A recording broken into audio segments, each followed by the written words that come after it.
You're watching New Car Spin. I'm your host, Brian, and this is the Honda Passport Elite.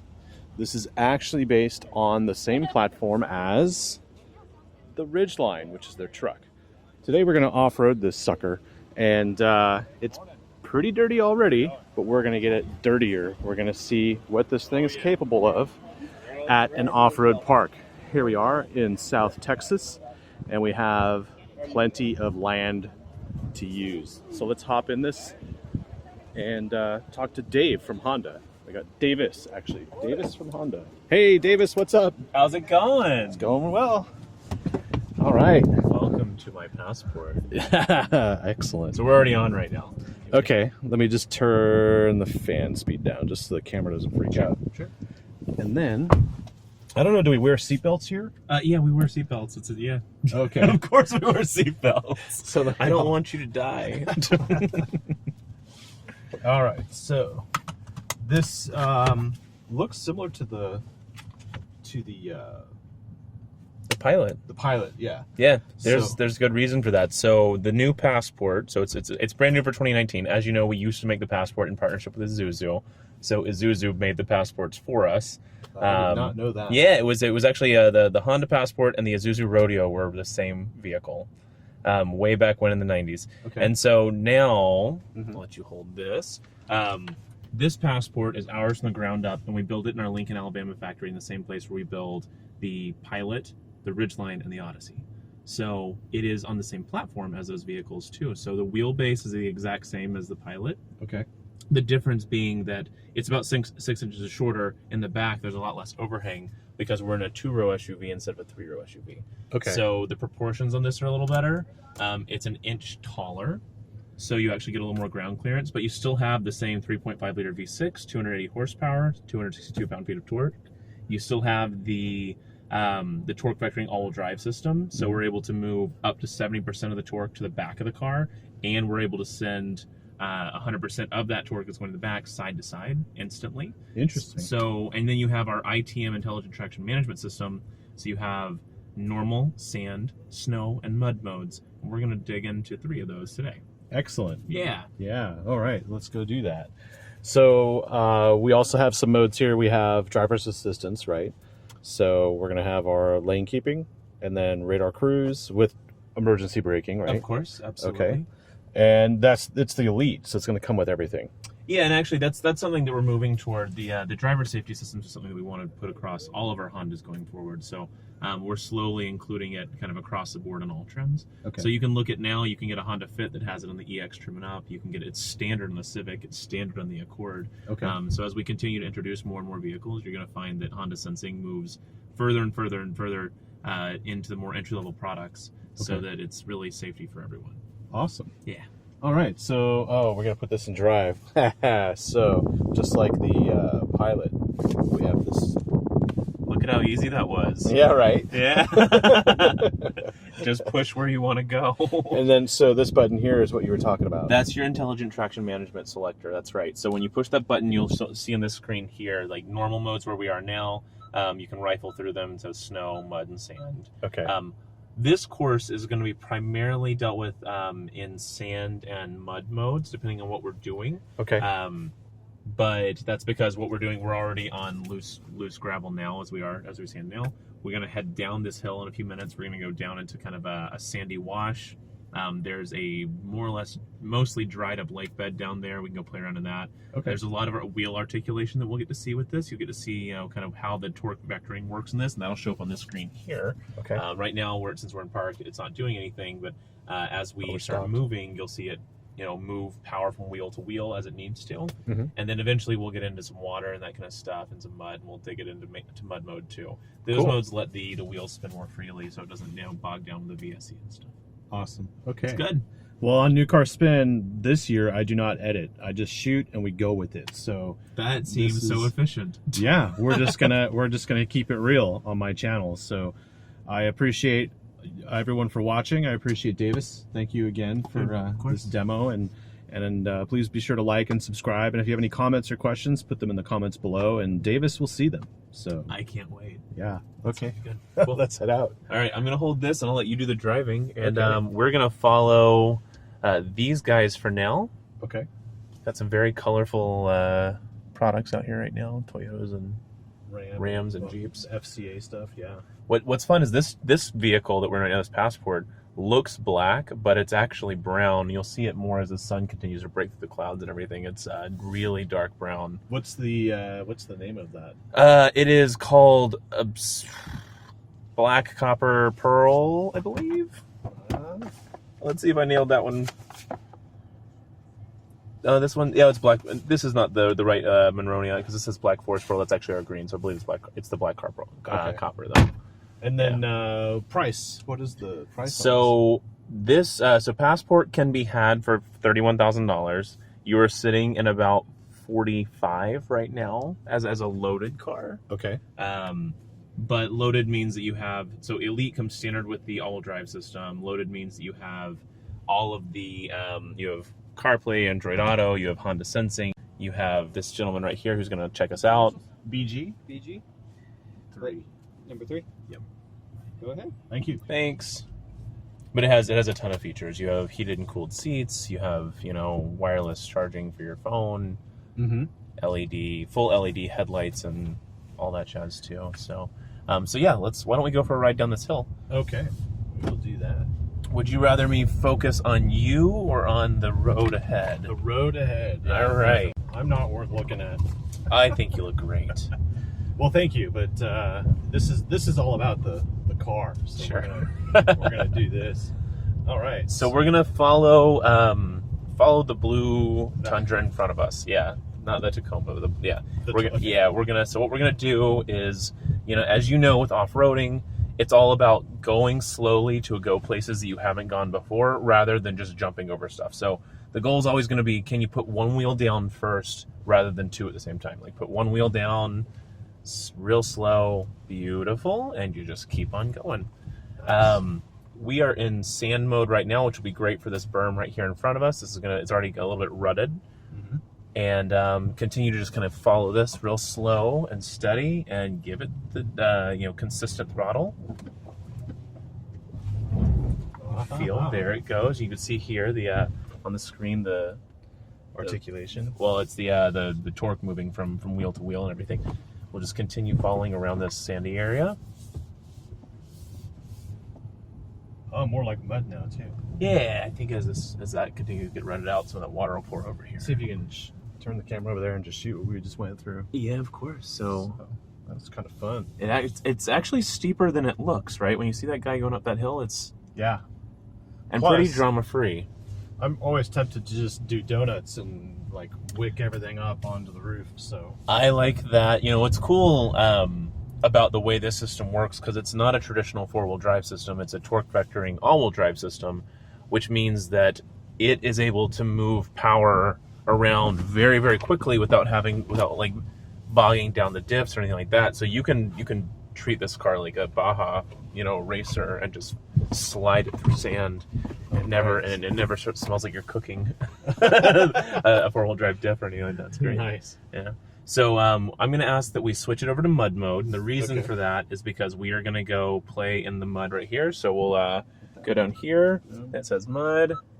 And bingo, bango. Okay. And so when we get up here, which is pretty rutted and full of water, you're going to, slowly kind of dip your front tires into those ruts. And then once you're in there, you're going to just give it consistent, not mega crazy throttle, but you don't want to go to a complete stop either. So you want to just give it consistent throttle the whole time, and it will dig itself through the mud. Oh, yeah. Yeah. What's the weighting depth of this? I don't know off the top of my head. I'd have to look it up for you. But what I love, and so this is a pretty big drop right here. So what you're gonna do is you get over it. You're gonna put the right tire down first. Okay. Bingo, and actually your left wheel came off the ground. Your back left wheel. I felt that. Yeah, that was cool. There you go. So this is swing wide. This is also the same as the Ridgeline truck body, right? So frame. So this is a unibody platform. Okay. So it is. I mean, much like Ridgeline, it's essentially a crossover, right? It's built on our light truck platform, which is common with Pilot, Ridgeline, Oddyssey, and MDX at this point. Okay. And that makes it about 70% more rigid than a traditional ladder frame truck or SUV. There aren't a lot of ladder frame SUVs left in the marketplace. Kind of have like the 4Runner. That's about it. And the Jeep, the Wrangler, right? Well, the Wrangler is not the same as the 4Runner, though. The 4Runner, though, for like SUV style, that's definitely ancient. Yeah, I mean that's. I tell people this all the time. Like you can go places with newer technology. You don't have to have something that has the same kind of technology as a Ford Model T. to there are some things that you can do, like the lockers and that kind of stuff that you can disconnect for those crazy off-road vehicles. We don't anticipate a lot of Honda people doing that. You should be able to go to the left up here. And really, if you want to straddle this little gorge, you can. Just make sure keeping, your wheels. You can go over it. Yeah, so put your right wheel on that bump over here, okay, and keep your left wheel on these. And just stay beautiful. You're doing a great job. This is really good. And you can go straight over it. Go for it. And so now you're essentially straddling a tiny little ravine or gully. Yeah. Wow. Yeah. I think we kind of need... let me have that camera for 1 second. Sure, of course. The Lexus guy didn't go over it like we did. He's not feeling brave, is he? No, he's not feeling I it. hate to scratch that paint. Actually, I did off-road that one a couple weeks ago. That video is on my channel. That was an hour-long uncut video too. But Alex is a beast. Yeah. I'll reserve comments about it because I'm with Honda right now. Appreciate that. We kind of love every kind of car. If it has 4 wheels, we're into it, right? Oh yeah. And if it has 2 wheels, we love it even more. But when you find out things that... You want to go up here and to the right. Okay. When you find out things that are like, oh, I didn't expect that. That's the surprise. Yeah, that's kind of where we are today, is a pretty traditional crossover that has way more capability than people would expect it to. So we're going down a grade, and we're going to go back up the grade, make sure that you're staying on the ruts, not in them. Yeah. And then is there a downhill speed control in this thing? There's not. It's a brake pedal, and that makes you in charge. Dang. Okay. Yeah. I'm gonna trust your expert driving, skills. Well, this is in good hands. So okay, We're gonna say left. Yep. Yeah. And we're gonna follow. We're gonna go down in this deep ravine. So again, this is gonna be a matter of making sure that when we get down there, that we're using one wheel at a time, not nose diving into the ravine, but putting one wheel down and another wheel down as we climb back up again. Okay. You're doing great. Thank God. This is oh yeah, it's pretty steep. So that's my foot doing that. Okay. So if we're gonna go this way. Yep. Good.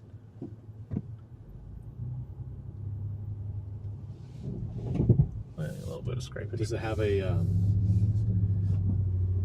have a skid plate?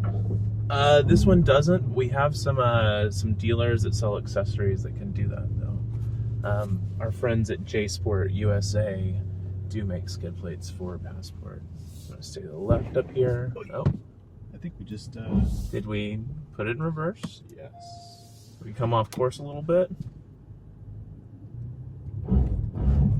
Keep it beans. Okay. I think we did hit. We made it to the breakover angle. Let's see if I open the door. Well, you know what? Your door won't open. Nope. Okay. I have a plan. We will keep it in reverse.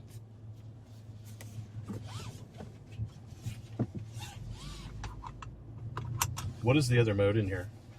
You've got sand, which will allow the wheels to spin. Yeah. Okay, so we'll keep it in sand, and then I think we are like grounded, but we'll see here. If I turn the wheel 100% and we let it slip.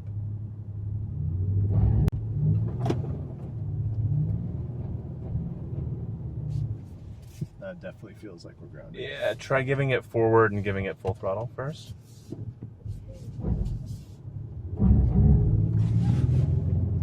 There we go. It's gonna...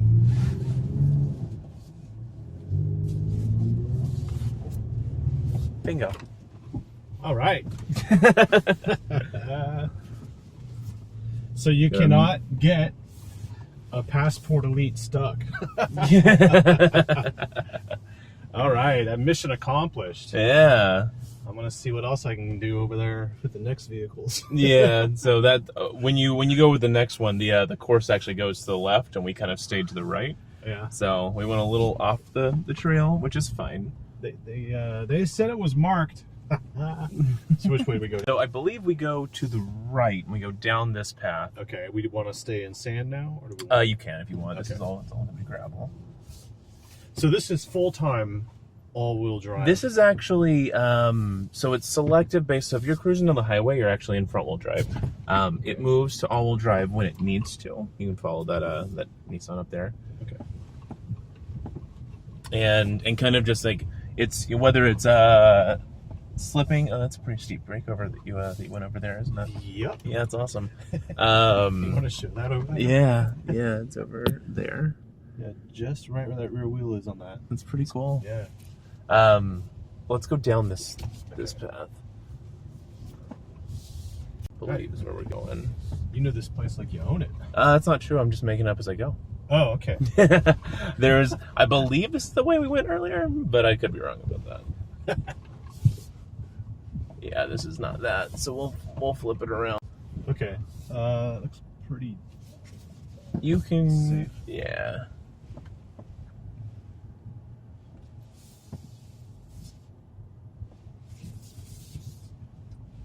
Yeah. So Honda released the Ridgeline. That was the first truck, right? Yeah, the Ridgeline was our first pickup truck that came out in 2006, as in 07. Okay. And back then, it was named the Motor Trend Truck of the Year and the North American Truck of the Year, and then we re-debuted. You can go straight. Actually, can we walk around? You want to do a walk around? Yeah, sure. Let's do that. I'll put it in park. We'll leave it lit, and we can go over some of the features while we're here.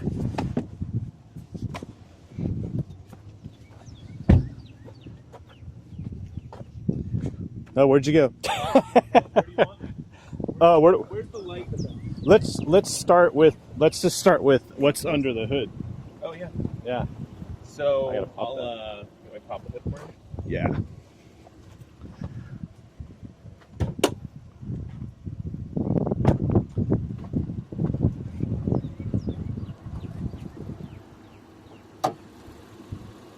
Oh, we definitely got dirty. Yeah.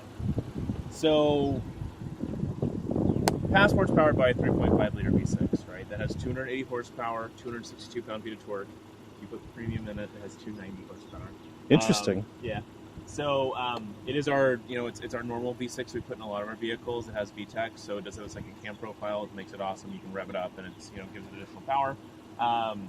Then you also have our 9-speed automatic transmission in the Passport. That's standard in all of the vehicles and all the Passports. And then with the Elite trim, you have and really it's optional on the other trims as well, you have the torque vectoring all-wheel drive system. So that is what we use to get ourselves over that bump that we got stuck on earlier, is tossing around a little bit back and forth. But like I said before, you can move, of the 262 pound-feet, you can move up to 70% backwards, and of that, you can send 100% side to side. So it really is putting power down to whatever wheels they can find traction, So the point is to keep your foot in it and let it work it out. Yeah, so it's a real torque vectoring system. So a lot of other competitors will tell you that they have torque vectoring, but they actually have brake vectoring. So if you go around a turn too quickly, it'll do inside braking. When in doubt, throttle out, though. Right? Like a true all-wheel drive system, and something that really is going to help you, control the direction of the car and everything is when you apply power, not brake. Yeah. And so what ours does, we actually overdrive the outside wheel. And that's the way it is with all modern systems now, because I know that, like, I've had some vehicles lately where there's been like an ice storm or you're in snow, and your instinct is to do something different, but you got to keep your foot in it, and the car will work it out. So this is the modern system you have here. It is, yeah. It's our deal. You see it on the Acuras as well. There, it's called Super Handling All-Wheel Drive. But in the Hondas that have it, which are at this point Pilot, Passport, and Ridgeline, that is a system that's utilized really for multiple terrains and really snow. I mean, what we're doing today is such an edge case application for the way that our Honda drivers normally use their vehicles, but largely traction is going to be most critical for the folks who live in the snow belt, in the winter, and they still want to take their kids to school or whatever. This is going to be great even if the roads are icy. So speaking of which, let's open up the rear, the hatch there, and see what we got as far as room and features. Of course, it has a back door. Yeah, this is a huge opening, and then we have so it has the same. The back door is actually coming with the Pilot, so you have the same rear leg room and all that stuff as a Pilot. Okay. The difference really between Pilot and Passport is here in the very back. So what's going on back here? Instead of having a third row, what you have is just additional space, and you have a space management system underneath here, which is cool. So you can put things here, you can put things here. Here's your spare. But it's nice, and even the seats, if you want to flip the seats down, and they do go flat, they're easily actuated by these buttons here. So you just push the button, and you have a huge space back here. Yeah, like a Oddyssey, basically, right? Yeah, it's big. Yeah. It's big. So really spacious. Like I said, this is a little more kind of like a sport image and a little more capable than Pilot. What's cool about this, though, is that all of the Hondas have kind of a built-in capability that maybe not everybody recognizes or assumes they have initially, but we can go play in the dirt too. Yeah, that was fun. Well, thank you very much, Davis. I think I don't want to, take any more of your time. You got other people who want to check this thing out. But let's close this thing up and head on back to the ranch.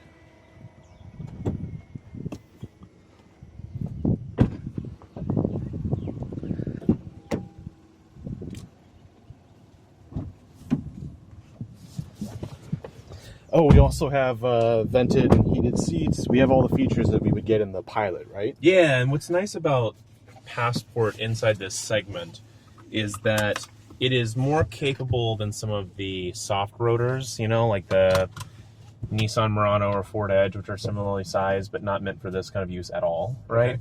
And it's a lot more comfortable than some of the, hard-edged, hardcore off-roaders like the, 4Runner or whatever. Like, this is a much nicer, much higher tech place to be, especially for a road trip, than some of the really aggressive vehicles, and it's a lot more capable than some of the ones that are really only meant to be used on streets.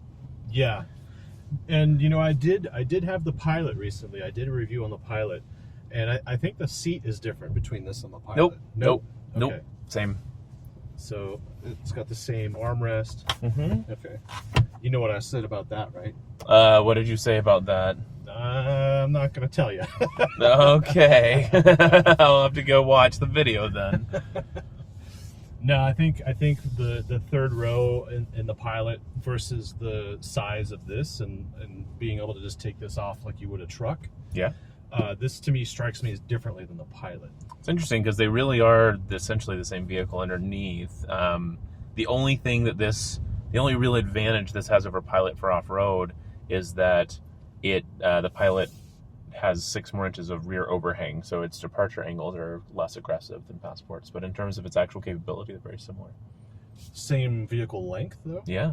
Oh, that's what I'm saying is the Pilot's 6 inches longer in total length, but the wheelbase is the same. Okay. So it's, like the Pilot, they have the exact same mechanical bits underneath. This is essentially the Passport number 3.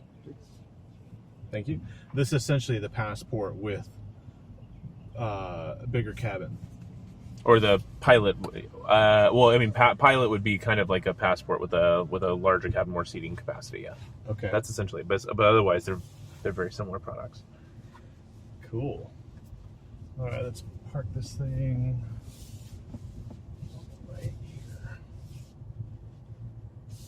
It's always fun when you roll in and people are getting out at the same time. You just kind of like, don't open that door. Just hit them. 2 points. Cool. We'll put this in park. When I put this in park, you know what I noticed? Mm-hmm. So in the Pilot, I was like putting it in park, turning it off. I don't know there's a foot brake, which is I don't know why. So you'll eventually see that'll become an electronic parking brake like all of our other vehicles, but it's that's coming. But so with the electronic shifter down here, you can do it one of a couple ways, right?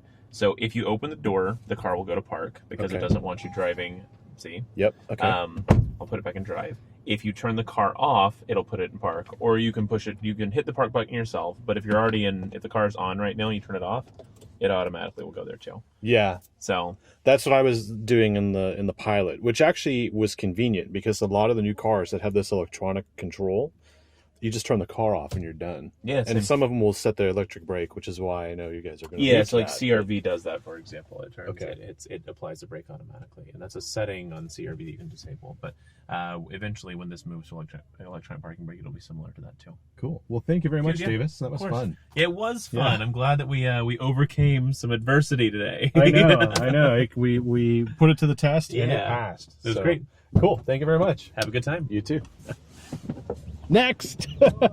Who's next?